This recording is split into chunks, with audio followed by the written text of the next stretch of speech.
Austin City Council approved the purchase of 2 hotels to house the homeless, but because of time, said they'd have to discuss it on Tuesday. Every time I step out of the car, it's something different. First I've seen sleet, then I saw rain, and now I'm seeing snow. I'm in West Campus, and right now it's well lit, but that's because our lights are on. If we turned our lights off, this area is really dark, and that's what students in Safe Horns are worried about. The food truck that was involved yesterday has been closed all day.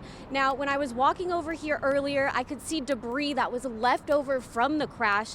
You can see some glass right next to the picnic tables. The energy expert says this is the time to check on your family, friends, and neighbors and come up with a plan. This rally started out with about 200 people, and that quickly changed when people at a rally from the Capitol. Other people had the same exact idea. There was actually a really long line outside of Walmart. Let's take a look at this video. This was taken around noon today. There were over 100 people waiting outside of Walmart to stock up for the rest of the week. Clear this area. We know there is one victim and a suspect was just taken. This street has been packed with people celebrating St. Patrick's Day since 2019. It turns out the shooting here in Austin had its roots in another shooting, one involving 2 teens. Today was just one of several protests they've had in the last 4 months after they say they were blindsided by the city. Texans are kicking off the holiday shopping season at the Domain. The shopping center was filled with people, and the very first one bringing the U.S. women's national team down to Austin to take on Nigeria. A former hotel in South Austin is now home to 20 people who are living in tents, and with many out celebrating the Labor Day weekend, health officials say now is not the time to let your guard down. For the second year in a row, many retailers kept their stores closed today.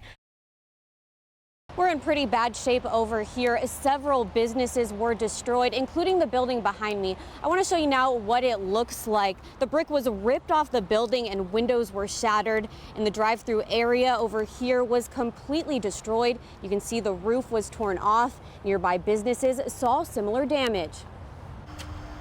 And I came outside because I saw the rain. And I looked back towards the highway, and then I started seeing all the shingles come off the roof.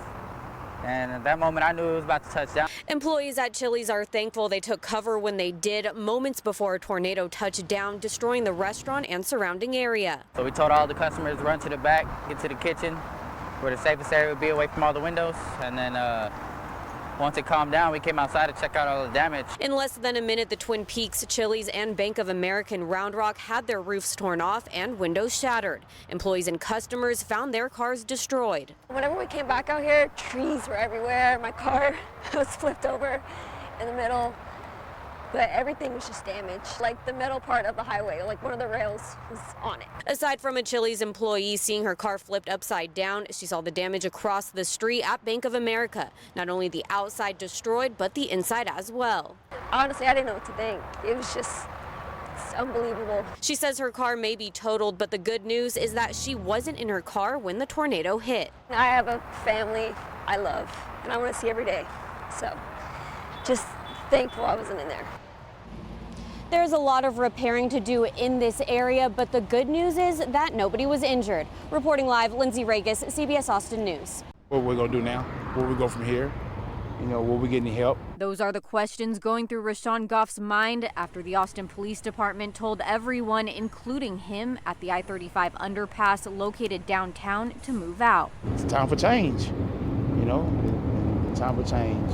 APD says during the cleanup they received a 100% voluntary compliance and nobody was arrested or issued a citation. Throughout all of this, we have taken the approach that we want to do this in a humane way, that we wanted to make sure that wherever possible we were providing, services to those people who might be experiencing homelessness or other issues, and give them avenues to become housed. However, Goff is left with nowhere to go. Multiple local nonprofits stepped in to help people find a temporary solution, but they say resources are limited. When the Prop B implementation began, the city promised resources, but we're hearing some people have nowhere to go. So where exactly are they supposed to go? Well, that's really the question.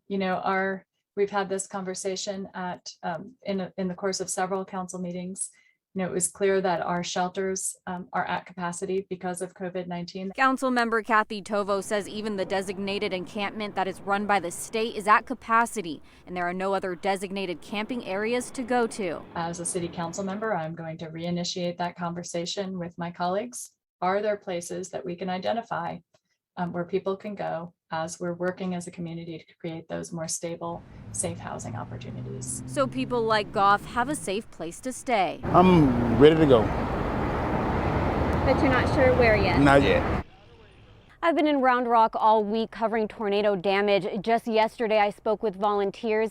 Today I want to tell you about a man who lives in this home right behind me. It's not so much the damage that was done to his home, but what he did moments after the tornado hit. Watch your head too. I mean, this could fall any moment. Even in the worst times, Michael Talamontes is in good spirits. Have you ever had this? You ever had this?